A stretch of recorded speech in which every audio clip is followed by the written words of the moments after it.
Hi, I'm KT, and this is Simple Living with KT, the place where we talk about the issues facing our lives in a simple and mindful way. I feel like we don't hear enough stories of low offers getting accepted these days, so I'm going to share mine. First, let's talk about why we decided to purchase a house in this market. My husband and I moved during the aftermath of the pandemic. Housing prices were high, and so were rentals. We had come from Florida, where we had moved just a few months prior from Jacksonville to Orlando, and the price that we had paid for rent nearly doubled in those cities. The Orlando apartment was larger and in a very convenient location, and we could afford the rent, so it wasn't something that I was concerned about. The move to New Mexico was something else though. My husband was offered a relocation package, and the position would be an increase from the apparently low wages that Florida companies are providing. So when we saw the higher rent prices in the areas we were looking at, we weren't put off by paying the money. However, a favorite millennial pastime is looking at homes on Zillow that you can't quite afford, and my husband and I basically made that our part-time jobs. Not because we're looking to move, but because it was a nice piece of escapism. Hey honey, come look at this $500,000 house in New Mexico. This would be $2 million in Florida. It was interesting to see the difference then and start looking in our own price range, because we're definitely not ready for a $500,000 house. In December, we had narrowed down zip codes and towns we like and done some general research into what we need to put down to qualify for a house. And my husband was getting very excited. He was ready to look at houses.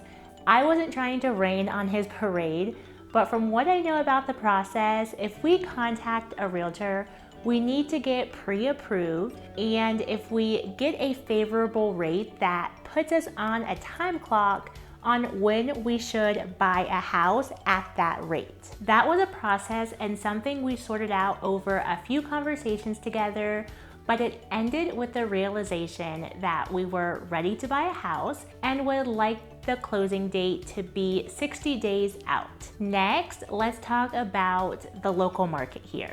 The local market is hot, but not California hot, where people are putting in offers way over asking price. That's not quite happening here. When we would see a house available, it would be pending in 1 to 3 days, but even before it was officially pending, there would be at least one offer on the house, and by the time we wanted to see it, there would be more offers.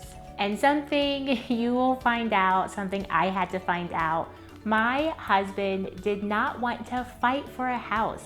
I remember going to look at a house and the realtor told us that there was already an offer on it.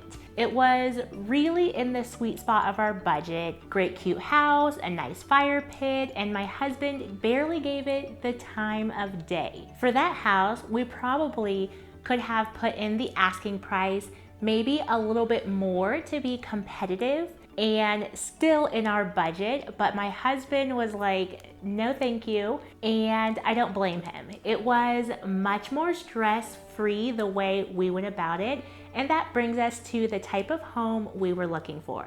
Of course, there were the standard things we wanted, like a reasonable distance from my husband's work, convenient things to do in the city, nice neighborhood, which could go two ways. Either we want a house in a specific location, or we're looking for a house a little bit outside of the city, which comes with its own pros and cons. Homes in the city, in the particular little neighborhood that we wanted, when it came to homes there, they were either at the top of our budget or they needed some fixing up.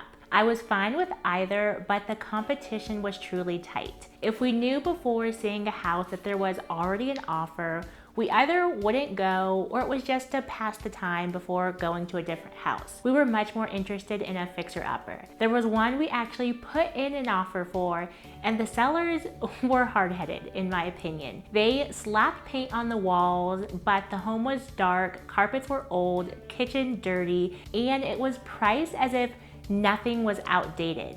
It was laughable. We put in a lower offer and they came back with barely a reduction. We replied by asking our realtor to see another house. The sellers actually came back to us to try to offer us a credit at closing, but we just turned it away. There's no way they would give us the reduction we want by offering the credit, in my opinion. It wouldn't work out for us. That's how it was in the city, pretty cutthroat. However, the other option was to find an area that is still valued well, still safe, but a little bit less desirable to buyers. That would be out in the country or out in the sticks, where we actually ended up putting in our low offer that was accepted. So why did we give a low offer? The main thing was that the home was on the market for a while, and other homes in this area outside of the city sit on the market for weeks. It's not that there's something wrong with the homes, but rather the area. Not being in the city is not as desirable to the masses. Another factor that made us comfortable with giving a low offer was that we had time and wiggle room. By time, I mean there was no outside pressure to snatch up this house because it had already been sitting for a month. And by wiggle room, I mean that you miss 100% of the shots you don't take.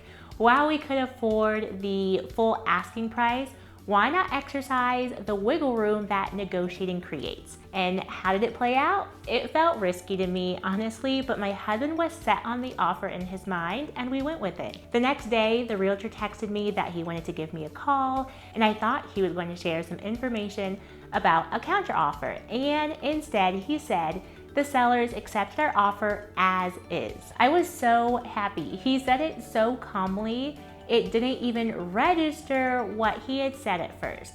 Looking back, we could have tried offering less, or that's what I was thinking, but truly I was happy and I am happy. I think we got a very favorable term for the market because we looked for the places where opportunities would be. The stories of buying a turnkey property and the seller pays your closing costs and washes your car are gone for now. I think it played out very well and I'm in love with our home. I can see us living a simple and intentional life out here on our 1 acre of land. And another little tidbit, this home actually appraised lower than our offer, and so the sellers had to drop the price again, because something we shared multiple times with our realtor is that we are not willing to pay over the appraisal price under any circumstances. This again is a negotiation, and so the sellers felt that if they had to drop the price and not get as much back at the end of the day, that there were some minor-ish repairs around the home that they did not fix. But I will tell you, these are things that we can do ourselves and that will just make the home owning experience a little bit more rich and deep, and we are fine with that. Let me know, are you thinking of purchasing a house in this market, or are there certain triggers you're looking for? Let me just say, whether you're ready or waiting, you should get your ducks in order now. Check what your full credit score is, look into different mortgage programs, map out how long you'll need to save a down payment, and reach out to a professional when you need to. That's what I wanted to share today. Thank you so much for watching. You should check out my free 5-day Mind and Money series in the description below. It's a series of posts and videos that will be delivered to your email daily to help you get your mindset in line with your money goals. Whether that be saving up for a big purchase like a house or paying off debt, getting your mindset fueled up to reach those goals will be a game changer. Thanks again for watching, and as always, remember to make the decisions that support the life you want. Bye for now.